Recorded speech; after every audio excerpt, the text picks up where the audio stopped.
नमस्कार, मैं GRS news के लिए गिरीश सिकरवाल। आज के इस ब्लॉग में मैं बात करना चाहूँगा। चंडीगढ़ चुनाव की एक अपडेट है जिससे कि आपका अवगत कराना मैंने अपना फर्ज समझा। चंडीगढ़ मेयर में आप लोग जानते ही हैं किस प्रकार धांधली के सहारे वहाँ के पीठासीन अधिकारी ने भारतीय जनता पार्टी के मेयर प्रत्याशी को जिता दिया था, जिसको लेकर कि सुप्रीम कोर्ट में सुनवाई चल रही है।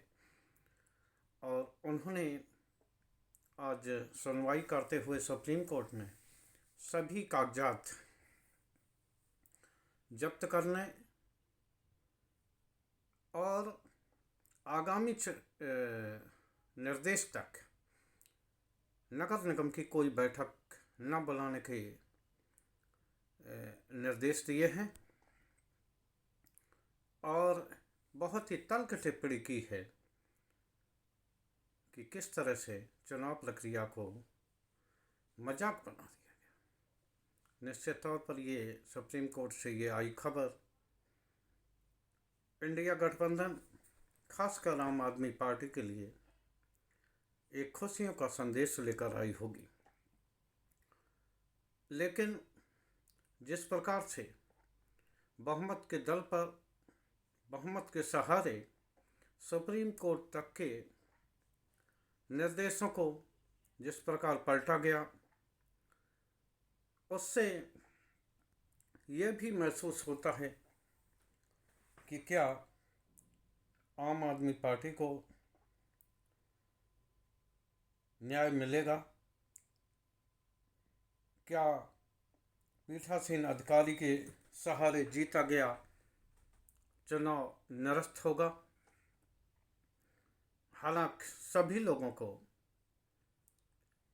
न्याय पर भरोसा होना चाहिए, लेकिन जिस तरह से सत्ताधारी दल ने, भारतीय जनता पार्टी ने सुप्रीम कोर्ट तक के फैसलों को, जिसमें कि उन्होंने दिल्ली में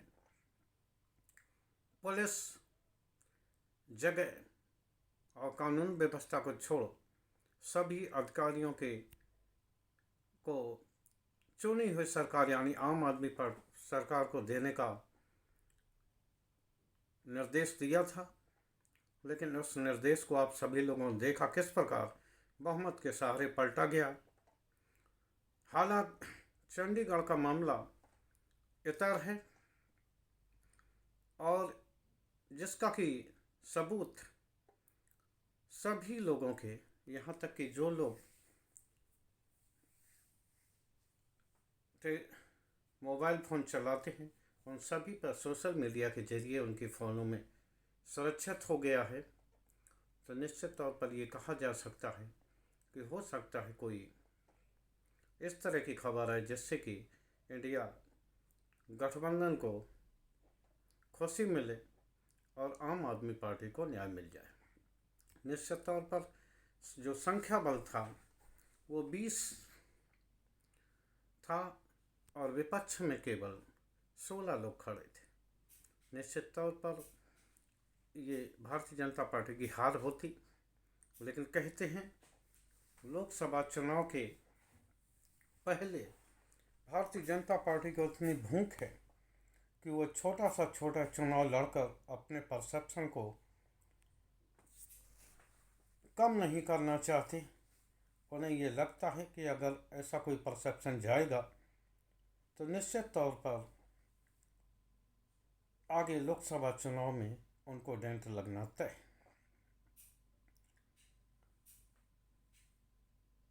माननीय सुप्रीम कोर्ट ने ही बहुत ही तल्ख टिप्पणी के साथ जिस प्रकार नगर निगम की आगे की कार्रवाई पर रोक लगाई, बैठकों पर रोक लगाई, उससे ऐसा लगता है कि माननीय उच्चतम न्यायालय कुछ न्याय करने के चक्कर में है और वो न्याय देगा भी।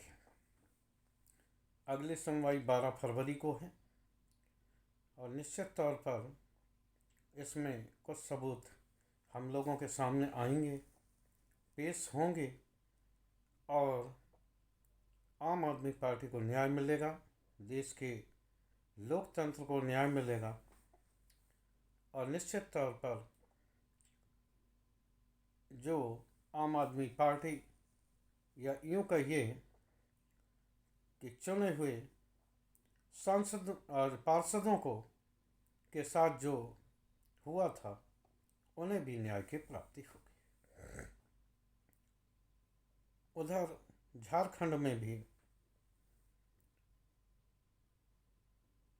हेमंत सोरेन के इस्तीफे के बाद नए मुख्यमंत्री बने चंपई सोरेन ने विश्वास मत हासिल कर लिया। उन्हें 47 मत मिले और विपक्ष में 29 मत मिले। तो इस प्रकार ये देखा गया कि किस प्रकार